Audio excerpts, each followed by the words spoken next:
Hi, Andrew. How are you? I'm good, Nizam. Thanks so much for having me. I really appreciate being here. And thank you very much for accepting my request to interview. So, friends, we have Andrew here. Let me give a short brief about Andrew. So, Andrew holds one goal above all others through his various projects: genuine and sustainable impact. His latest offering, The Last Law of Attraction book you will ever need to read, offers readers a never before seen understanding of the topic that no other LOA book has ever been able to, by going the extra mile of finally addressing why people who get excited about trying is still can't manage to get in the habit of using these methods for just 5 minutes a day. The book has been featured in Forbes and US Today and has enjoyed continued success, including thousands of five-star rave reviews, number one bestseller status in multiple categories on Amazon, and growing YouTube channel devoted to it. So we have Andrew here once again. So Andrew, how did you get into the law of attraction stuff?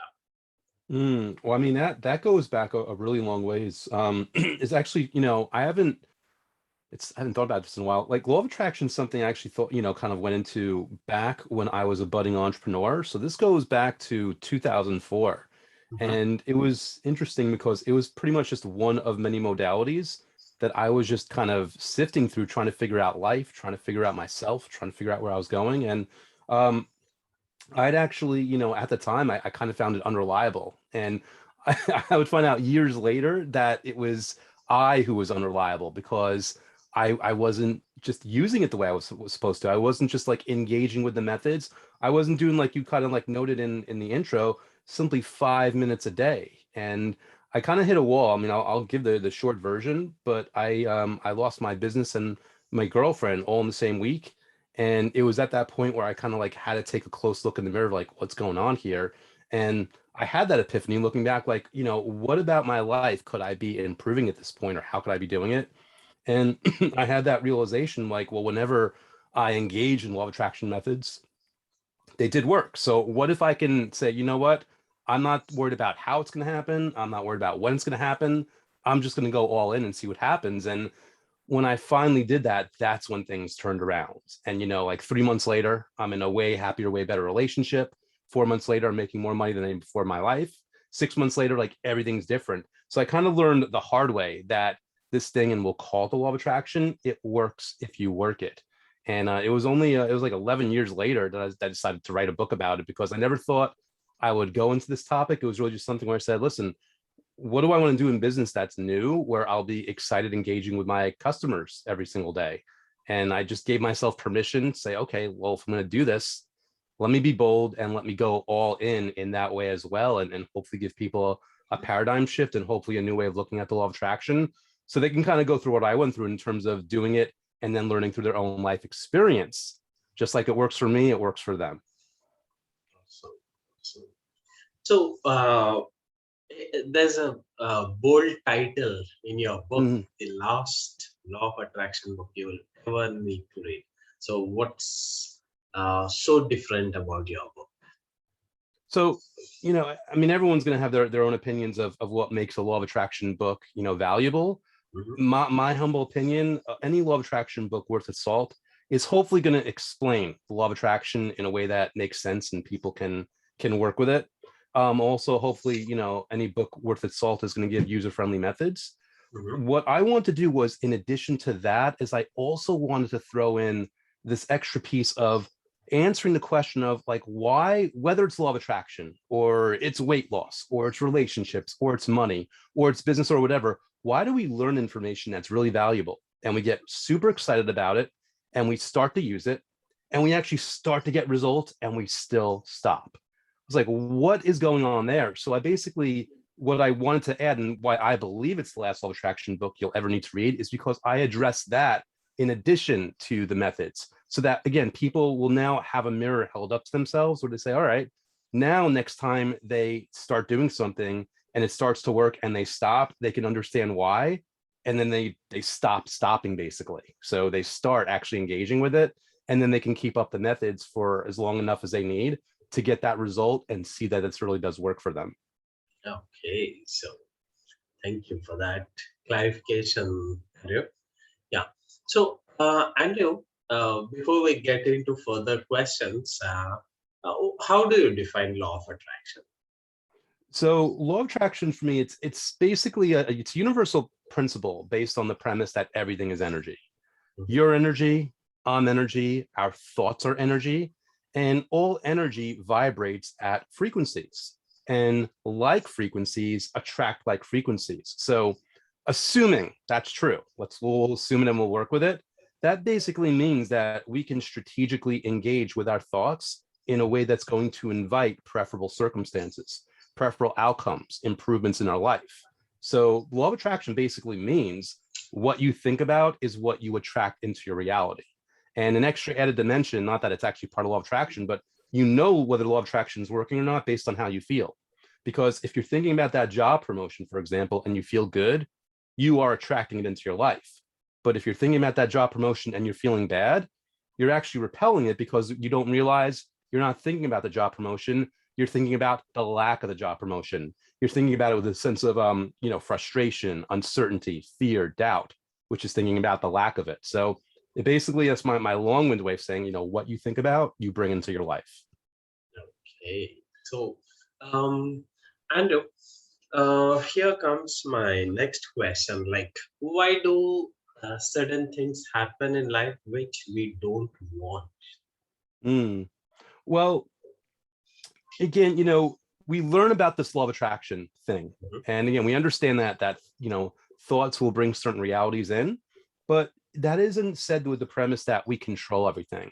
And it's also, assuming that we're doing everything consciously. Some stuff, we'll learn patterns, we'll learn about limitations that aren't really ours. We'll learn all these things and we'll engage with them subconsciously. And, you know, things aren't perfect, things will happen. And for me, I'm not even a proponent of trying to make a perfect life. I'm a proponent of the recognition that sometimes we're attracting on purpose and sometimes we're not when we're not realize it, which is why I would say we want to be strategic and we want to say, all right, with the understanding that life isn't perfect, what can I do responsibly and reliably so that more good things happen than bad? And that when bad things happen, or at least things that we assign the meaning of bad to, they affect us with less negative impact. And that's basically saying, all right, let me engage in gratitude or visualization or scripting, or whatever it might be, for just a few minutes a day to set the right vibrational tone and get me more leaning in the direction of focusing on what I want so that I'm more powerfully attracting that rather than the bad things. So again, that even when the bad things happen, they happen less frequently and they impact us less horribly. Okay.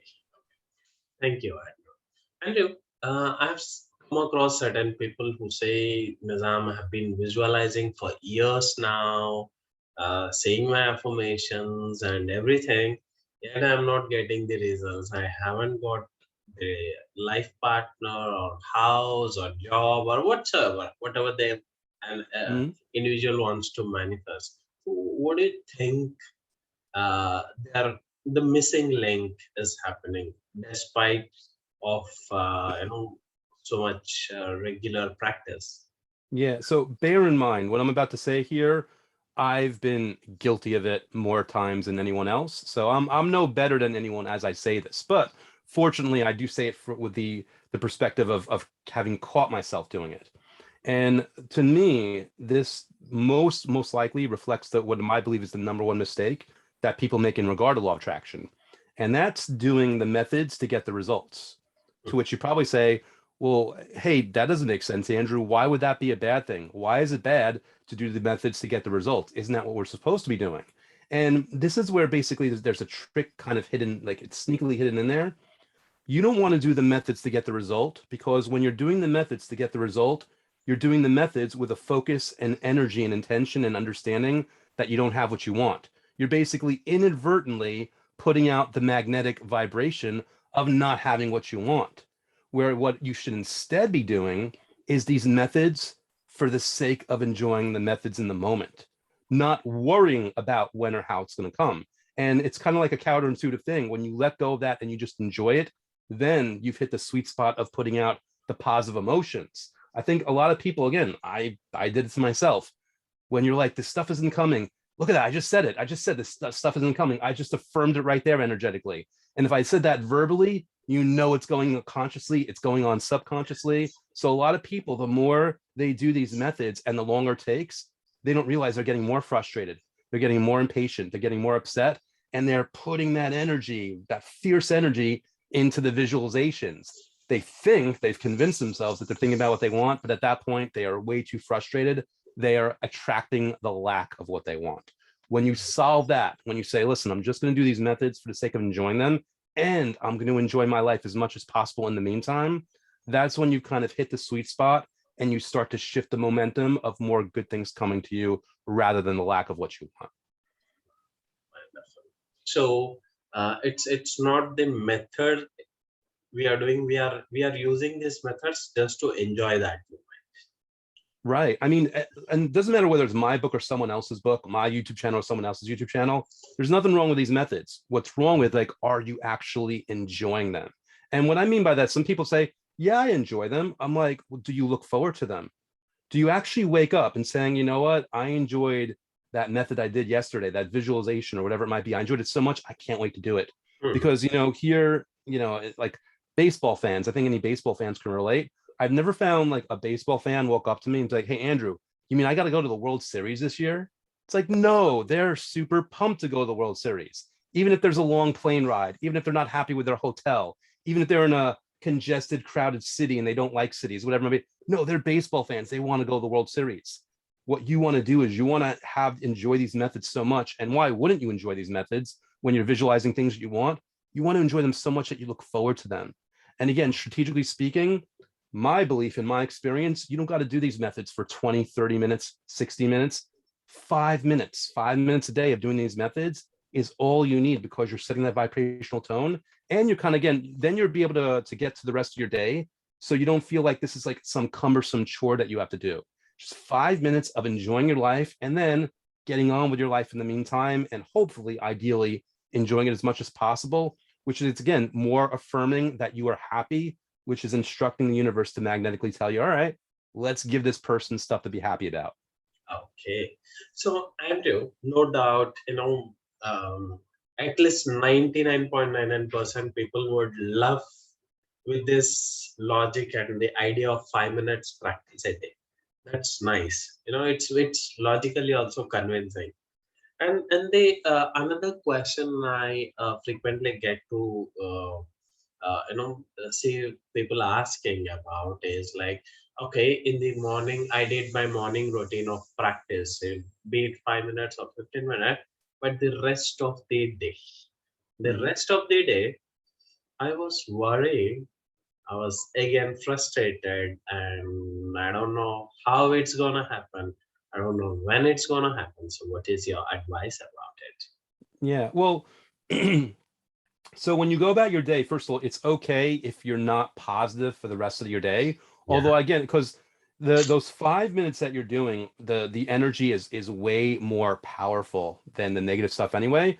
Then again, though, you should kind of like, go about your life anyway. And here's what you can do to make yourself feel better. This idea that you don't know how it's going to happen, you can't possibly fathom or imagine how that thing is going to come to be. People use that as an excuse to feel bad and feel doubt. But I say, no, no, no, no. This is a blessing in disguise. This is a good thing. It's good that you don't know how it's going to happen, because then you don't have to worry about how it's going to happen. The way will be shown to you. And there's so much variety and so many possibilities as to how it's going to be shown to you. It might be something that the universe takes care of for you, or it might be action that you need to take, but the universe inspires you to take the action. Meaning, when, again, we'll just go to the job promotion because I mentioned that before. You want the job promotion and it hasn't happened and you're thinking about it, like, when you just say, all right, I know it's coming, I'm not worried about it.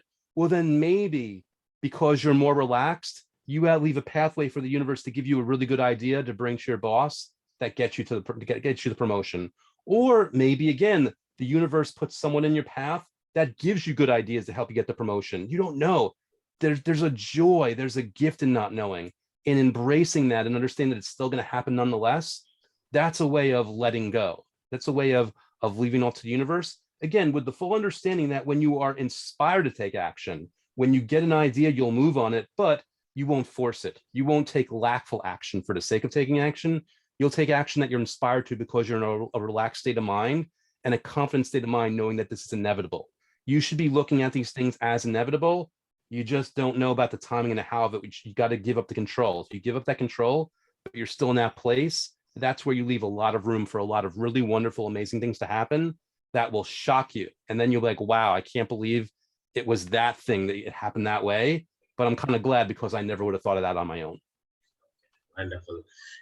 Yet again, a continuation question to my previous question, Andrew. Mm, Like, a person might be really getting into the frustration or depression or whatever, anxious about what they want and all that. There is a period of time a person might be going through, like, for example, a girl is worried that all my friends are getting married and I'm not yet married, and a guy might say, like, hey, you know what, everyone is settled now in life, everyone is earning, all that, like, where the hell am I going? I'm not getting my desired job or this or that. So they are really frustrated, emotions are genuine, and they're going through a lot of stuff, and hmm it would become technically impossible for them to even think of the possibility to think about manifestation process and logic and emotion. So very tough period, like with piece of emotion. What does a person do in such situation? So, so in my opinion, you look at something even more deep. Like there's a level of depth there Mhm. that they're not going to. And by the way, you can't blame them because they are stuck in this feeling of Yes, that's uncertainty and true. impatience and frustration. Mm. So let's provide a perspective that will allow them to go into further depth. You look around and you say people, and obviously we don't want to wish bad things on people, but if as long as we're being realists, let's be realists. You look around all these people that are married and you're not married. How do you know that they're happily married? How do you know the fears and uncertainties that they go to bed with? By the way, how do you know while you're waiting for your loved one, but you are the picture of good health? How do you know that these people don't have health issues that you don't have to worry about? The thing is, the people that have their spouses and the people have the job promotions and they have the money, they have the cars, they have the houses, they have these things that you want, but you have no idea what else they have. You have no idea where you are rich compared to them, whether it's rich in your capacity to love, it's rich in your capacity to feel gratitude, you're rich in capacity to help others, and also rich with opportunity. How do you know these people, some of them that are making all this money again, I'll go down that road, maybe they feel stuck in their jobs. They've got the wife, they've got the kids, and they feel stuck because, like, okay, now that I've got this, my dream is to do XYZ, but I can't let myself do it. Now, I'm not saying that, there's everything's all relative, everyone's own preferences. All I would say is when you're looking around at how of the things that you don't have in your life, that's a recipe for disaster. And when you look around at other people, you are making assumptions. You're making assumptions that all the things that are good in your life are also good on theirs. And the truth is, you don't know. And again, there is a beauty in not knowing. For those people that are frustrated, just understand someone always has their own thing that they're dealing with that you would never wish on anyone in a million years. By that same token, you see them on social media and they look like they're perfect. Listen, it's their job. If they don't they don't want to fall to pieces on social media because then their job is on the line, their relationships on the line. People have to look better than what's going on. So again, not to be a negative Nelly myself, but not everyone's life is perfect. So I think part of it, we look around and we make assumptions that everything's great. Oh, like worry about you, focus on you, serve others, understand that everyone's going through something. And again, by looking at that level of depth, it gives you a level of compassion and empathy that actually opens up your heart to more gratitude for yourself, which again, strategically, then opens you up for more good things to happen for you. If you're not going to get the love of your life by looking around at other people, like resenting them. You are going to get the love of your life by looking around people and being happy for them because the universe hears that and says, all right, this person's good with love. The universe is not sensing resentment around the topic of love. They're sensing goodness and happiness and fulfillment. And that's how you get that to you or anything else that you want. And Andrew, one more question about the past failures. Let's say a person is visualizing about the business or writing script. Doesn't matter. Not about the method. The question is more about past failures coming into the picture when someone is thinking about an ideal future that they want to manifest. So when that conflict happens, like believing in the new possibility becomes a challenge for a person, and it results due to the past circumstances and certain shocks they have gone through in life. It will not be so easy to believe. So for believing part and dealing with limiting beliefs, what's your advice?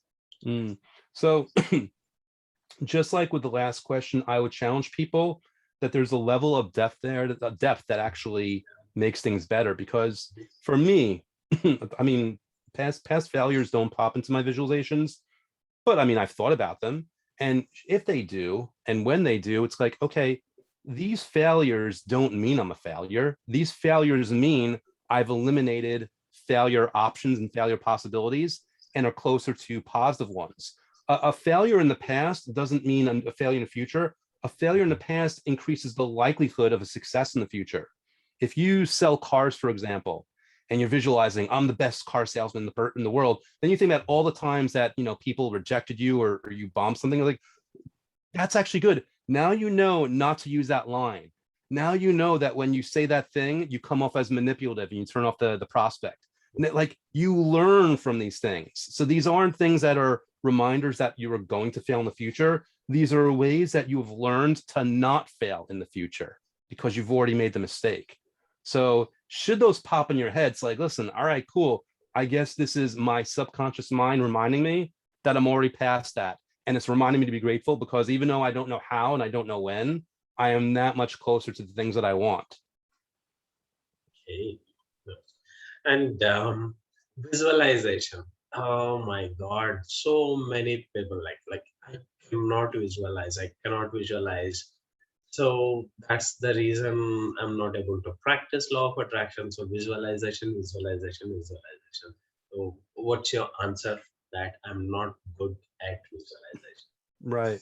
So, I mean, if you believe you're not good, you're not going to be good, but that's okay. So one, you're probably better at that than you think you are.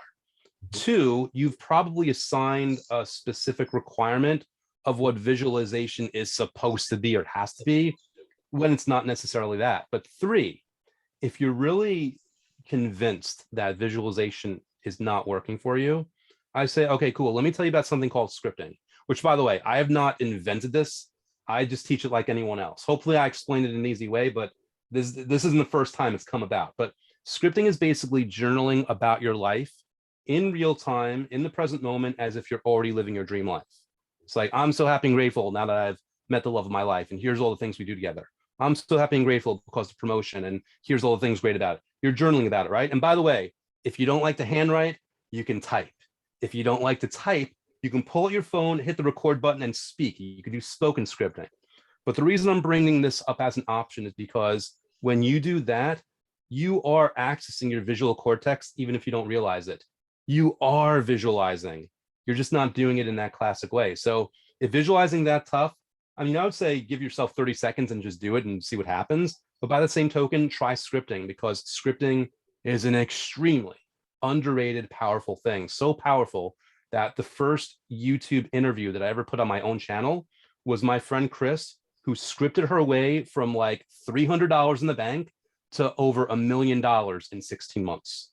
So trust me, it is a powerful, powerful thing. So if, again, you can visualize, but if you're convinced you can't, do scripting instead, because all that matters, whether you're scripting or visualizing or you're doing gratitude method or anything, all that matters is that you feel good. You feel a positive emotion while you're thinking about things that you have in your life, things that you want in your life, or both. Is any method that does that for you, that's a sweet spot, and that's how you get there. Can we manifest for others? Say again? Can we manifest for others? Any manifestations? Yes. Can we use law of attraction to manifest something for others? Like, let's say Oh, I want my friend to get a job. So can I visualize and do something? Or my so friend has it's in, to visualize and whatsoever. It's not the method I'm focusing on today's interview itself. Like, so should he practice or should she practice to make the things happen? So can we manifest for others? So in my opinion and experience, not exactly. And what I mean by that is people can only really create in their own world. They're going to visualize. Now, here's what you can do for them. You can visualize good things for them, and you can energetically offer that option to them. Even on a subconscious level, they will feel it energetically, but they still, if even subconsciously, they have to accept it. They have to receive it. So by all means, have that visualization, whatever you want for them, but understand that in the end, whether they do law of attraction or not, it's them that's going to have to embrace that, at least in my experience. So feel, think good things about them, encourage it, but don't take on the responsibility and obligation yourself to try to make it happen, because then all of a sudden you're back to control, just the way you were trying to control the timing of your thing, just the way you're trying to control the how of your thing. If you're trying to control anything in that way, in my opinion and experience, it doesn't lead to what you want it to lead to. And Andrew, let's say I want to manifest a phone. I wished for it and it manifested. Now comes when it comes to, excuse me, relationship. A girl wants a specific person to marry or date or someone, but the guy is not interested, or vice versa. Mhm. Here, how does the law of attraction? Isn't it contradicting? Both have their own willpower, they have their own will. So, how does law of attraction work in two conflicting situations when it comes to relationship? Right. So this is a whole cascading web with so many different moving pieces and parts, which Mhm. is fine, but where does that leave you, right? What can we do about it? And in everything that I suggest here, it's always about keeping it simple. So I'll use an example, which I'm not sure how close this is to your question, but say, you have feelings for someone and you Okay. want to attract them into your life, Mhm. right? And they Okay. don't have feelings. They have feelings elsewhere or whatsoever. I'm saying again. Uh, See, I have feeling for someone, but someone doesn't have feelings towards me, or they have Yeah, the feelings person towards doesn't feel someone back to else. them. Yeah, Right. back. Yeah. All right. Well, so here's the thing. I would encourage two levels of visualization. Mhm, One, you're visualizing that person, returning your feelings, or feeling the same way about you. mhm, Now, let's pretend that has an impact. Well, if it does have an impact, it has an impact in the sense that through your visualization, the universe is kind of sending you ideas and signals. You have a level of confidence. Maybe you're carrying yourself in a better way. Maybe there's a cadence to your voice. Maybe you're just operating in a way that the person now notices you. So through that visualization, you haven't controlled their mind, but you have begun a process. You have begun things where you are acting in a way without even forcing it. That's not even within your control or awareness, that now they're more responsive to you. But again, that's a possibility. And what I would say is what's even more powerful is to make a list of the qualities of that person. Why do you like them so much? What is it about them? And visualize being with someone with those qualities. And what that does is that gives the universe more options, meaning the universe can bring that specific person to you, or it actually, it might not feel like this. It actually might bring someone better than that person for you, because that person that you want, they may have those 100 qualities that you are really in love with, but they do something that's really incompatible. Maybe you want kids and they don't, or vice versa. Whereas maybe if you're just worrying about the qualities, the universe is going to bring you someone that agrees with you on kids, agrees with you on religion and politics and things like that, and has all the qualities of that person. So to me, you can potentially attract that person specifically, but I would even leave it up more to the universe by saying what's actually good about them, so that you can have an even better possibility and a better outcome that's really best suited for you, which still may end up being that person, but it may be ending somebody else who's even better. And when it comes to work environment, Mhm. Andrew, let's say I have an issue with a colleague or my boss, and I'm visualizing like, oh, what do I end up? I have a good relationship or rapport with the specific person, or should I focus on the environment, or like here comes application of law of attraction in the work Mm. environment. You could focus on anything, actually, any one of those things or all those things. But the key is, do any or all those things feel good? If there's, like, in other words, if you can actually focus on the resolution of a conflict with you and your boss, if you can visualize that and feel good, all Mhm, right, go with that. If mhm. you could just visualize an image of you in the office in harmony where you feel good and you look forward to going there, do that. But if any of these visualizations they feel bad because there's doubt, don't go down that road. Say, listen, there's countless different ways for this to happen. So whatever you want the end result to be, whatever level that you can feel good, you can get specific or general to whatever level feels good, visualize in that direction, but just again, understand that may set off a chain reaction of things that will get you what you want. Meaning, for example, it's possible you will now start carrying yourself in a way that actually upsets people. You'll lose your job, but it'll get a way better job. Or you'll carry yourself in a way that you'll get a promotion and someone that you didn't like is going to be so resentful that you got the promotion they didn't, that they'll quit. And then all of a sudden that's happened. Like, people will enter or leave your experience in any myriad of ways, whether it's you staying at that job or going to a new one. Again, you don't know what happens. So it's really important for you to focus on visualizations that have only good feelings, so that you know that even after some twists and turns, in the end of it, like, through the final result, you're a happy, content person and that you're better off than where you started. That's lovely. And uh, we have covered relationship, work, and now comes the business part. Mhm. Anil. So, any tips on application of law of attraction in business? So depending on your business, ask yourself, like, what do I want?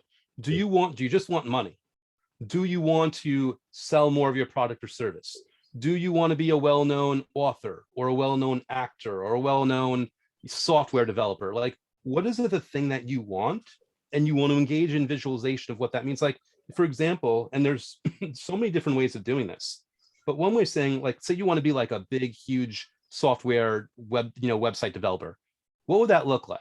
Okay, well, that would look like, being on the cover of technology magazines. That would be interviewed by technology channels. That would be being in magazine write-ups, but that also mean, like, being in the office and interacting with people on really exciting stuff every single day. That would also mean being always forward thinking and trying to think up of new technologies. Like, whatever that reality is, visualize yourself going through all of those things, and not just the glamorous wide things, but the day-to-day things. What does the day-to-day business success mean for you? What are the things that happen every single day that are almost boring and mundane, but are still clear markers that you are successful in your business? What are the exciting things that might happen, whether it's every day or every so often, that are markers that are your success in your business? You know what actually means to be successful because you know what you define as success. Whatever that is, you visualize that. You script about that. You have gratitude for that. You lean energetically with your focus into that. And there are two different school of thoughts. One said to have specific dates written for your goals. One Mhm. school of thought, drop the dates because it may happen anytime. So why go with the dates? You have to feel it now as if it has already occurred. So what do you go by? Date or So no date? this depends, like, everyone's different. This depends on each person individually. So Mhm, one little piece before answering your question more widely, let's think about deadlines, right? mhm. I personally don't use deadlines. Okay. And the reason I don't use deadlines is, me personally, it makes me feel lackful. If I set a 90-day deadline and then a week from now, like, nothing's happened that I can notice, I'm like, oh my God, I'm a week closer to that 90-day deadline. I feel pressure coming. So that makes me feel lackful and doesn't work out. Other people, the deadline might serve them. It might motivate them. It might feel good to them. So deadline versus deadline, as one example, it's really who you are individually of what you want to do. Now, getting to your direct question of specific versus general, I say get as specific as you can while still feeling good. But understand that even if you're completely general, you're going to get what you want. I mean, you're going to get there faster if you can be specific. But so, like, example, like, oh, here's my list. I want a beautiful spouse, and I want this perfect job, and I want that mansion and I want that car. And all of a sudden, like at the car part, you're like, oh, there's doubt at the car, but there wasn't doubt at the mansion. There wasn't doubt at the spouse. There was, okay, I'll lean into that. And the car will be just a general thing. How general can I feel and feel good about the car? That's what you want to do. You want to be as specific as you can before it feels bad, or before you're like, oh, how am I going to do that? Or like, I feel doubt or uncertainty or impatience. That's the fine line. And the thing is, you know whether you feel good or you don't feel good, whether you feel relaxed and at ease or you feel impatient and frustrated as you're engaging in a visualization. And it can be for so many different things in different ways for different topics. You might be more specific about your spouse because that's easier, and less specific about your house because it's more difficult. It all goes on you. So it's a person to person thing. It's all about strategically knowing how you feel in the moment while you're doing it. Okay. And according to you, what are the number, like top three or top five mistakes people do in application of law? Well, so I know that I mentioned before, well, top mistake again is they do Top the method. mistakes. Yeah, like doing the method to get the result versus doing the method just to enjoy it. Another mistake is people, I wouldn't even, it's not, it becomes a law of attraction flaw or mistake. They judge themselves too harshly. They Hmm. hold themselves up to an unfair standard, and they're not giving themselves room or space for things to happen. Another mistake is people don't give the universe space to do something, because the universe is powerful and limitless, but there might be a reason why it's going to give you what you want in a month rather than a week. It might need to line up a few things for you. So another mistake, I guess that's number 3 on the list, is holding the universe too harshly. Another mistake is, you know, doing a method even when they're like trying to do it for too long. Because I know I already said that, doing for the method for the sake of doing. Some people like try to do method for like, I have to do 20 minutes. I have to do 30 minutes, not realizing like 5 minutes is enough. Another mistake. But more than that, another one's like, where people they doubt more than they realize. And they allow that doubt to go in versus just saying, listen, I don't know how this is going to happen. All Hmm. I know is there have been so many stories of so many people where this works. All I know is that in the past, I've even tried it and I've started to get results. Maybe I can finally give myself permission to say, listen, I'm going to relax and sit back and let it happen. Another mistake people make is not just like relaxing and finding themselves leaning in too fast, too soon, with too much, needy energy versus just letting it happen. Okay. And Andrew, is there any possibility that a person can accelerate the manifestation process? Say that one more time. Is there any method or process or tips to accelerate the manifestation process, Oh, to so speed up the manifestation process? it's not about a method in particular that does it for everybody. It's not a one size fits all. But Mhm. the thing that speeds it up is finding any method that just feels good. Like the better the method feels, the more you enjoy that visualization or feeling that, whatever it might be, that's what accelerates it. And another thing is, having an attitude. Again, this isn't a method, it's more just a strategy and approach, an open attitude of gratitude for more things, noticing things. Again, if you want love and you see all these people in love around you, you got to say, listen, this is the universe giving me a cue that it's on the way to me, not that it's something that I don't have. So you accelerate it by finding all the things around you that would have normally made you feel resentment, and make them, make yourself understand, like, no, these are indicators that things are coming. So that overall perspective, and just any method that makes you feel better, that in my experience is how you accelerate things. But by the same token, I'd also say, me personally, I don't worry about accelerating things anymore, because I found that when I relax, ironically, certain things come even faster anyway. And certainly they also come in a better fashion for me as well. So, and there's this one more question, Andrew. Like, let's say two teams are playing a rugby or soccer. So both the captains or both the teams have visualized and prepared and did everything. And now the result is there could be only one winner. So who wins? Well, from the law of attraction perspective, I'm not talking about who played well, who didn't play well, all that stuff. Let's say both the teams are equally talented, Mhm. skillful, all that in a better. Equally is there's no equation. Who is better, who is not better. The role of law of attraction in such situation. Right. So we'll grant you that they're equal on a skill level and on a physical fitness level. Mhm. But no matter what, you're never gonna have people equal on a level of focus, because even if everyone's has the same level of conscious intention into putting something out, everyone's grown up with a different set of limits that their parents told them or that society told them. There is an imbalance there.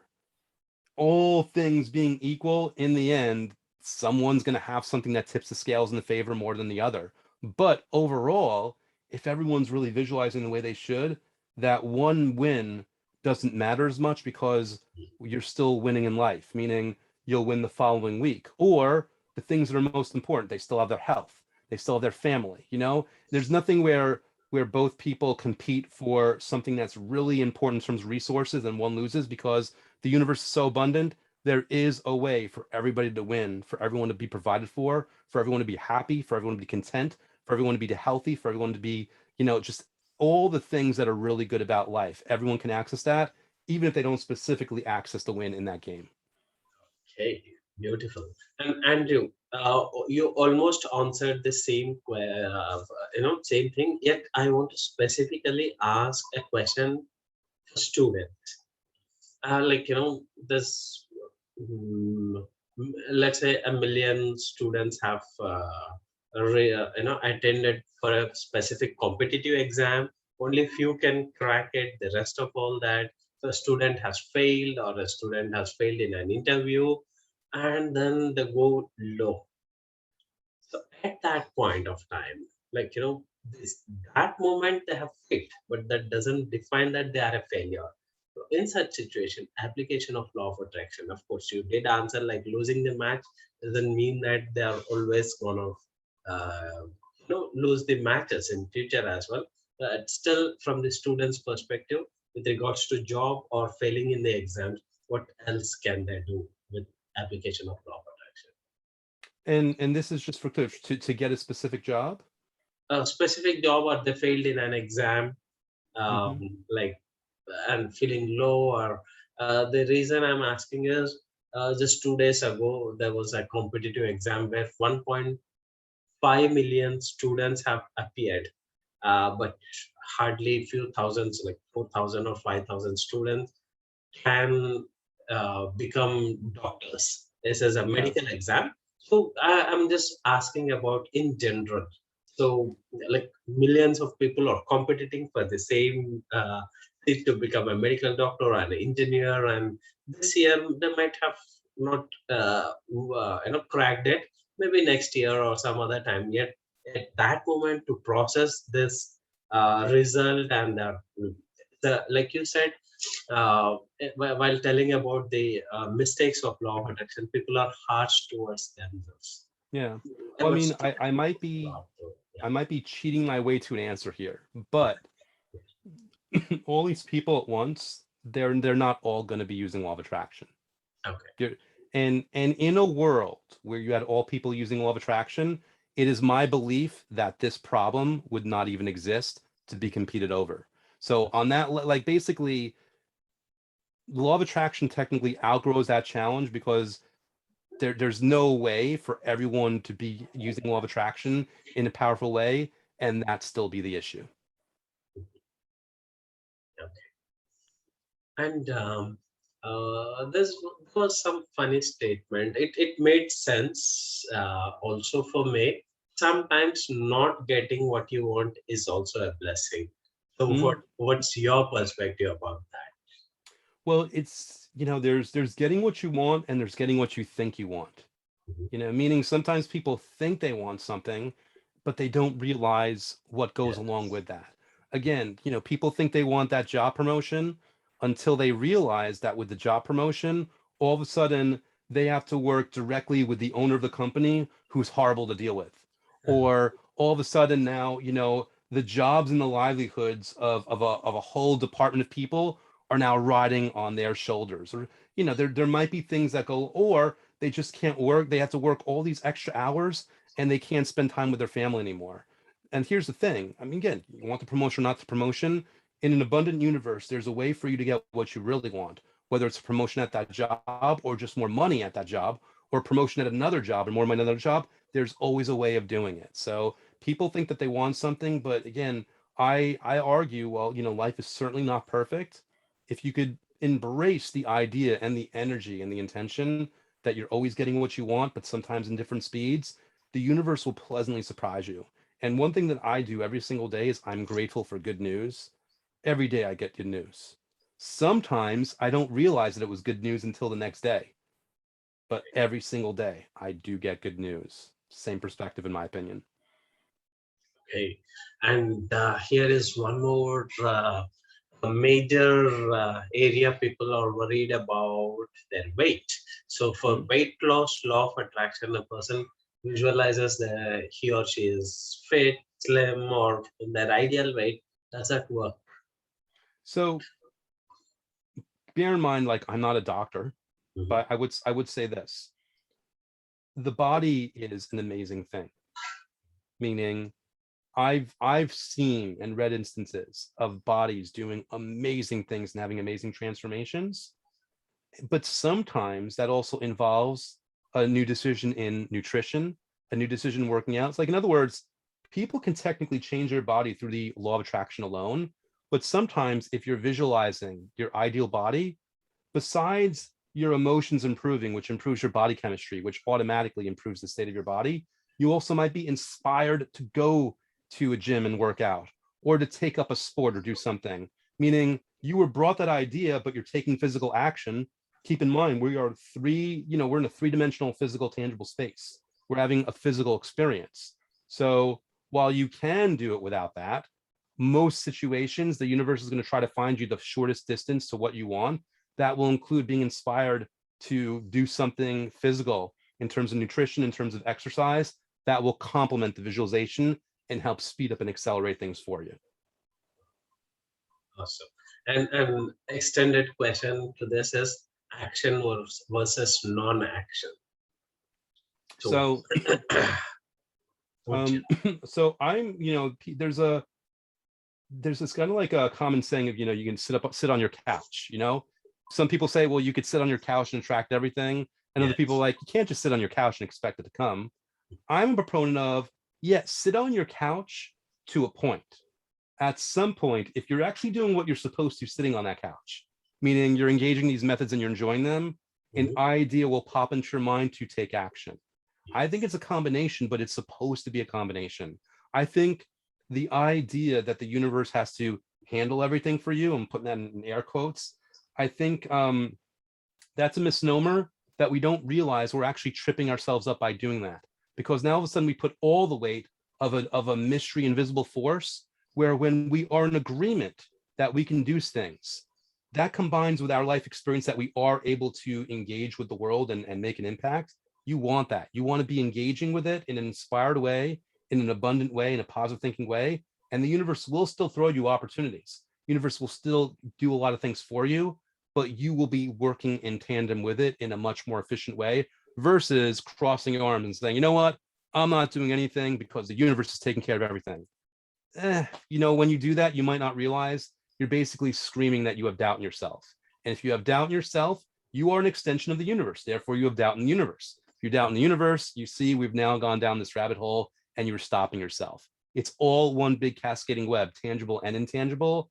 In the end, both really come in harmony. That's how you enjoy your life the most, at least in my experience. So, and the probably my last question for this interview, Andrew, what's your daily routine with Mm. respect to law of attraction? Yeah, so I mean, I take my own medicine and I do methods from my own book because, I mean, what kind of author would I be if I didn't do my own methods? The one that I do, though, that I don't even technically specify in the same way in the book, is I pull out my phone and I hit the record button and I leave a message of all the things that I'm grateful for. That for it's just a few minutes, and I send that to a friend of mine across the country, and he does the same thing for me. And we've done this every single day for Oh wow. I think January will mark 5 years. It'll mark either 4 or 5 years that we've been doing this without fail. And not that this is required, but again, I'm a strategy guy.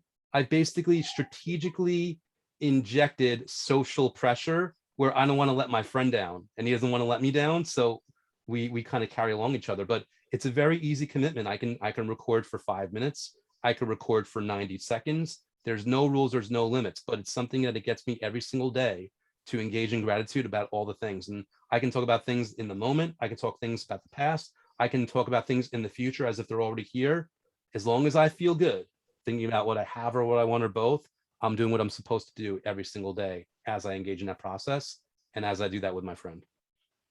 Okay, so thank you very much, Andrew. It was wonderful talking to you, and you have answered all these questions. It itself turns to be a lovely a session on law of attraction instead of interview. So thank you once again, and I wish you all the best for your book. And I want to this book to be to be sold in millions and millions of copies across the world. Thank you very Thank you much. so much. I really appreciate the intentionality of your questions. And obviously, people can check out the book on Amazon, but if they don't want to pull out their wallets, they can also go to my YouTube channel, Andrew Cap. I teach free methods there. So whether they get the book or watch YouTube, I really hope it brings value. And again, I really appreciated being here today. Thank you. Thank you very much. Bye.